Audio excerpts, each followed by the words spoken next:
So this is one place a smoker kind of like this pellet smoker kind of goes a little bit different. I missed a spot. Missed 3-4 spots. It's a little different than a charcoal grill or smoker or wood smoker or whatever. It's that it kind of has to have a little bit of babying every once in a while. I've cleaned it out. I put a little it's got a drip pan down there that's above the fire pot. The fire pot's got a cover over it. This thing's got an auger, which is feeding pellets from the hopper here into the fire pot slowly, and over time you get a lot of ash and things down in there, and you need to clean it out from time to time. It's a safety issue. And then over here on the edge of this drip pan, a lot of times you'll have some grease build up, and it doesn't run into your bucket, your grease bucket, very easily. So cleaning these things out is essential, and I foil my drip pan here, and it slowly runs the grease and drippings off into the bucket. But anyway, just so you know, if you were going to make a purchase on one of these, it does require cleaning. You know, they probably recommend every 3 cooks. It probably ends up being more like every 5 or 6. But I just use a little degreaser and hit it, and you know, it's somewhat clean. I'm going to run it for a few minutes and burn the rest of the degreaser off before I load my food. All right, I'll be back.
Chicken is on.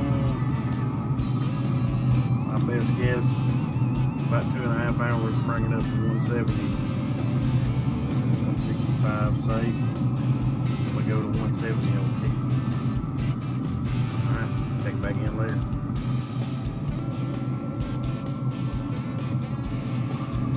Yeah. Flip that over. Made it up to about 140 internal temp. Just gonna give them a flip.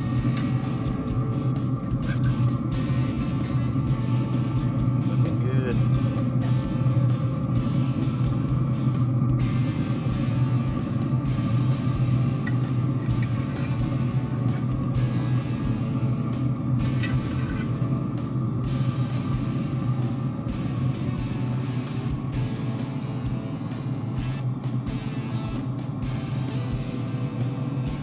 Corn will need to stay on there for about an hour at 225, and I've got about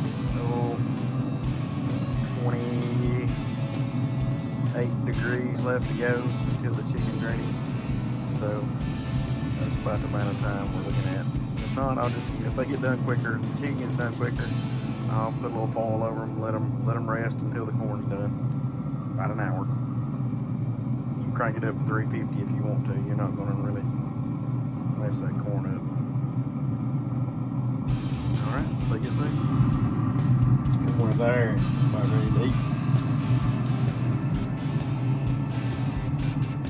Oh yeah.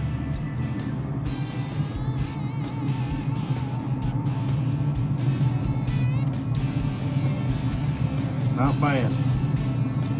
Took about 2.5 hours. Well, I got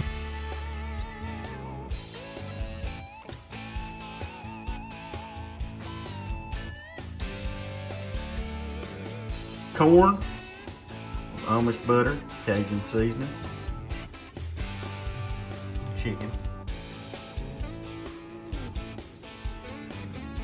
and some baked beans. Yep, it's on.